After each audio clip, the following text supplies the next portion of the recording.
Hello viewers and my students, welcome to my channel. In this video, I am going to discuss 30 important MCQs from Shakespeare's famous tragedy Macbeth. This is set 1. To watch the other sets and also the tutorials containing other topics, follow the links below or press the I button. So, let's explain. Number 1. This guest of summer. Here, guest refers to. The options are martlet, Duncan, Banquo, Sweno.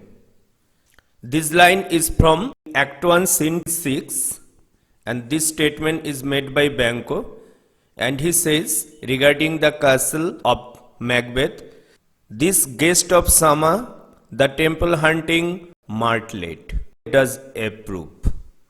So here guest refers to obviously temple hunting bird martlet. So the right option is A, martlet. Next, number 2. In borrowed robes. Here the speaker means the options are new armor, thaneship of Cordo, thaneship of Glamis, the prophecy. And this is from Act 1, Scene 3, and this remark is made by Macbeth. And when Ross greeted him as the Thane of Cordo, he says, "The Thane of Cordo lives. Why do you dress me in borrowed robes?" So here borrowed robes means obviously thaneship of Cordo. The right option is B. And here we find dress imagery because the thaneship is compared to dress or attire. Next, number 3.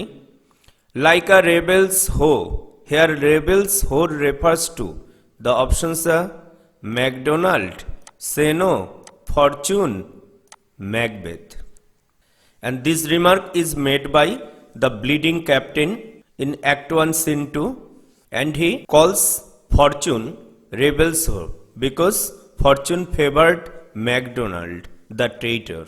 So, here rebel's hoe refers to obviously Fortune. The right option is C. Next, number 4. Not cast aside so soon. Here the speaker means the options are attire, kingship, thaneship, golden opinions. This remark is made by Macbeth in Act 1, Scene 7. He says, "He, that is Duncan, hath honoured me of late, and I have brought golden opinions from all sorts of people which would be on now in their newest glows, not cast aside so soon." So here the speaker means obviously golden opinions. That is the opinions or favorable opinions he has obtained from various kind of people. Golden opinions. And herein also we find dress imagery. So the right option is D. Next, number 5. That will be ere the set of sun. Here A means the options are before, after, during, just after. And this line is from Act 1, Scene 1, that is from the opening scene. And this remark is made by the third witch. And when the first witch says, "When shall we three meet again?"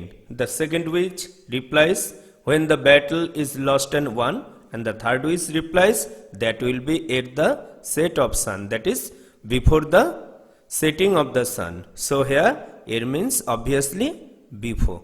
The right option is A. Next, number 6. What a bloody man is that? The man is. The options are a sergeant, a soldier, Ross, Macdonwald. And this remark is made by Duncan in Act 1, Scene 2. He makes this remark when he sees a sergeant or a bleeding captain who is wounded and bleeding. So here the man refers to obviously a sergeant. The right option is A, sergeant. Next, number 7. What are these? Here these are The options are witches, horses, soldiers, messengers. And this remark is made by Banquo in Act 1, Scene 3 of the play Macbeth. And Banquo says, "How far is it called to forage?" And then he sees the witches and says, "What are these?" So here these refers to obviously the witches. The right option is A. Next, number 8, Bellona's bridegroom. Bellona is the name of a. The options are fairy, goddess, bird, god.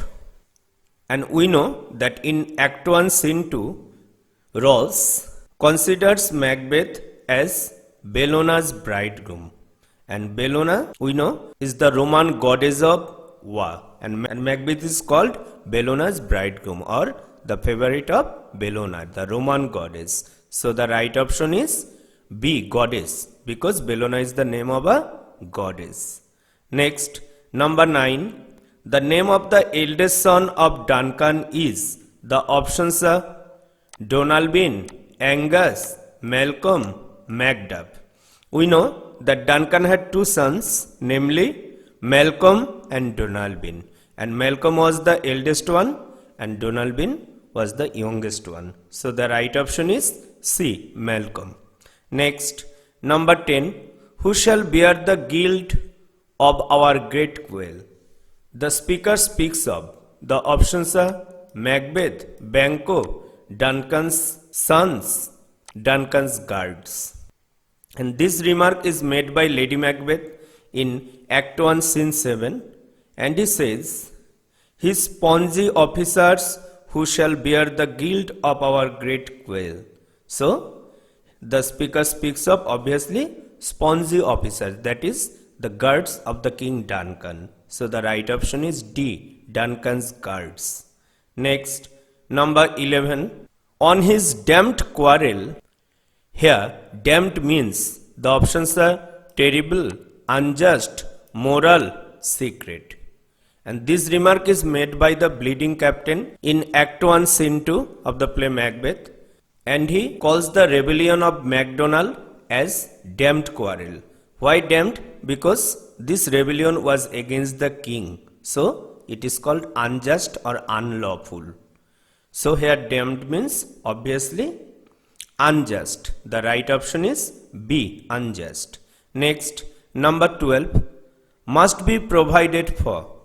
Here the speaker speaks of. The options are Banquo, Duncan, Macbeth, Duncan's guards. And this remark is made by Lady Macbeth in Act 1, Scene 5. And she says, "He that's coming must be provided for." That is, the speaker, Lady Macbeth, speaks of Duncan. That is, Duncan must be killed. So the right option is B, Duncan. Next, number 13, thou shalt get kings. Here get means the options are beget, become, help, see. And this remark is made by the third witch to Banquo in Act 1, Scene 3. And the third witch says, "Thou shalt get kings, though thou be none." So here get means obviously give birth or beget. So the right option is A, beget. Next, number 14, what is your tidings? Here tidings mean the options are illness, news, truphand, next planned. And this remark is made by Lady Macbeth in Act 1, Scene 5. And she asks the messenger, "What is your tidings?" And the messenger replies, "The king comes here tonight." So here tiding means obviously news. The right option is B. Next, number 15, Shakespeare died in. The options are 1661, 1615, 1616, 1618. We know the lifespan of William Shakespeare. He was born in 1564 and died in 1616. So the right option is C, 1616. Next, number 16, or memorize another Golgotha. Here we find dash allusion.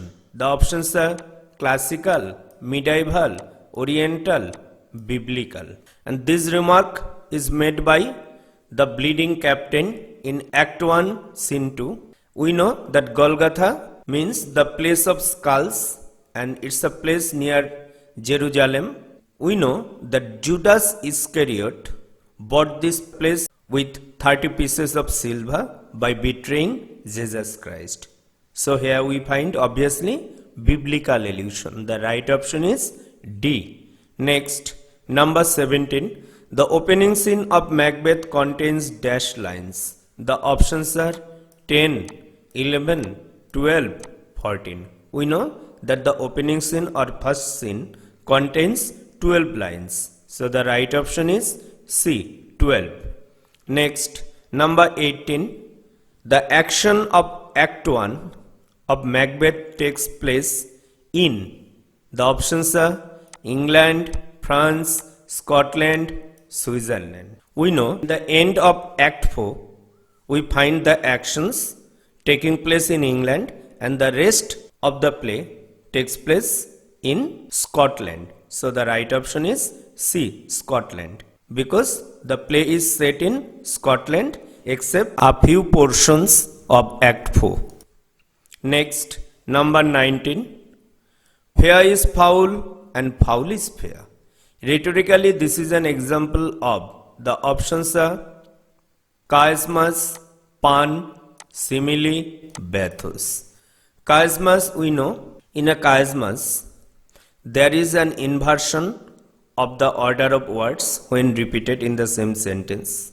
For example, beauty is truth, truth beauty. Then pun, in a pun, there is the duplicity of sense or meaning under the unity of sound. For example, his knowledge about sound is really sound. Then simile, in a simile, an explicit comparison is made between two different things or objects or ideas. The point of similarity is made explicit by the words as, like, etc. For example, I wander lonely as a cloud. Then bathos or anticlimax. In a bathos, a series of words or ideas is arranged in a descending order of importance. For example, he lost his father, his servant, and his shoes. And this line, fair is foul and foul is fair. And here we find inversion, that is, fair is foul. This order of words gets inversed when repeated. Foul is fair. So this is an example of chiasmus. The option is A. Next, number 20. Whose horrid image doth unfix my hair? Here Macbeth thinks of. The options are Banquo, murder, the witches, fate. And here Macbeth thinks of, obviously, murder. And when he thinks of murder, his hair get unfixed. So the right option is B, murder. Next, 21. In Macbeth, pity is compared to. The options are flower, child, newborn baby, lamb.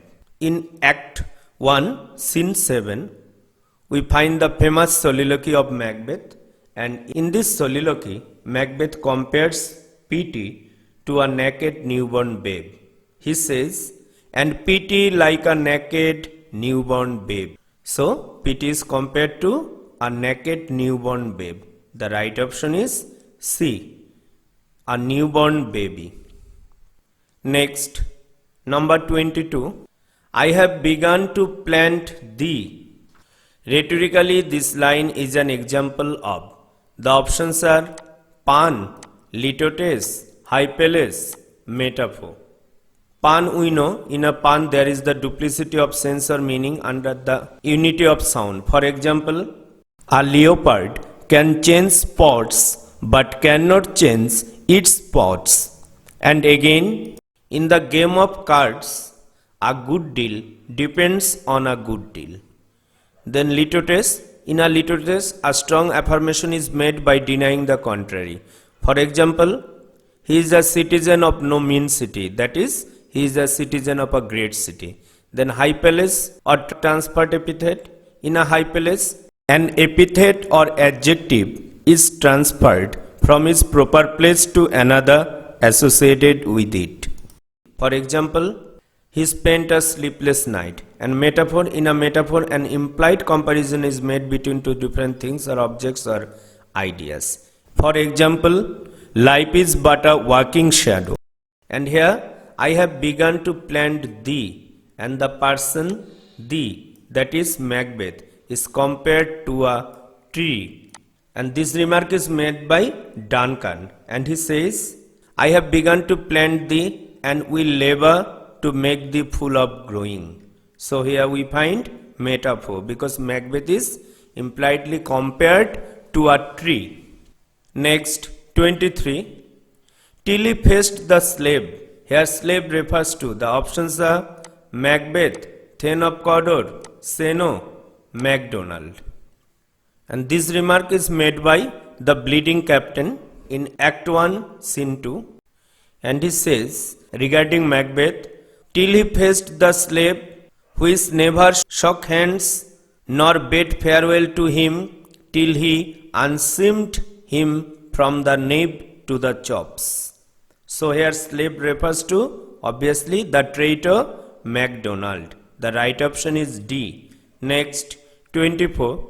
The first wish has her favorite. The options are paddock, a harpier, a snake, a small grey cat.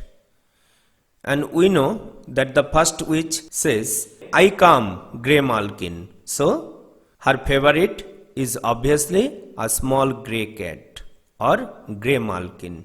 The right option is D. Next, 25.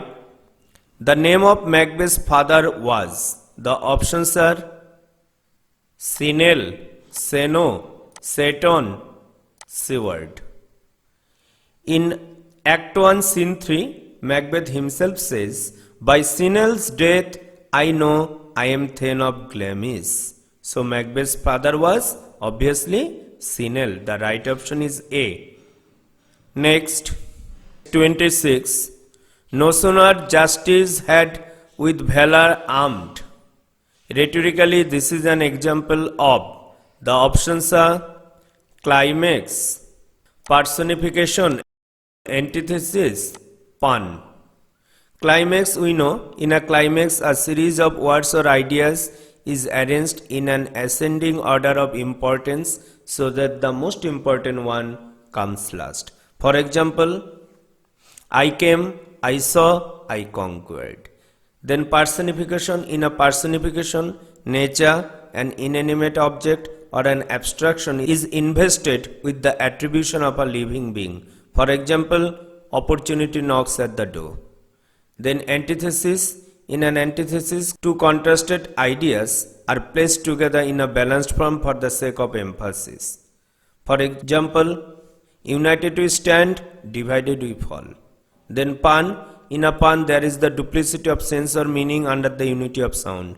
For example, when husband dies, a woman pines for a second. And this line, no sooner justice had with Valour armed. And here justice is obviously personified. So this is an example of personification. The right option is B, personification. Next, 27. The witches are first addressed by. The options are Ross, Lennox, Banquo, Macbeth. We know that in Act 1, Scene 3, Banquo first sees the witches and he asks, what are these? Then he asks, are you aught that man may question? So, the witches are first addressed by obviously Banquo. The right option is C. Next, 28. Like Valour's minion. This is said about. The options are Sweno, Macdonwald, Banquo, Macbeth. And in Act 1, Scene 2, the bleeding captain says, like Valour's minion carved out his passes. And he describes, obviously, the heroic exploits of Macbeth. So the right option is D. Macbeth. Next, 29. After the witches, Macbeth was greeted as the Thane of Cawdor by. The options are Ross, Angus, Banquo, Duncan. In Act 1, Scene 3, Ross says to Macbeth, "He bade me from him," he means obviously Duncan, "call the Thane of Cawdor." So Macbeth was greeted as the Thane of Cawdor by obviously Ross.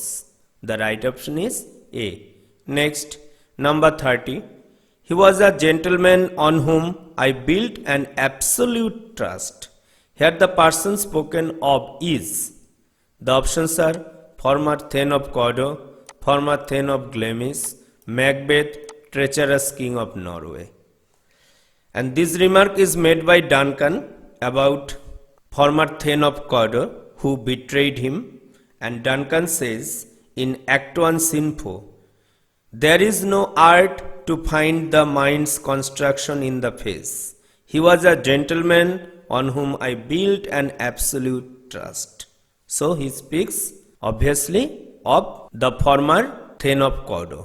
So the right option is A. Completed all the MCQs.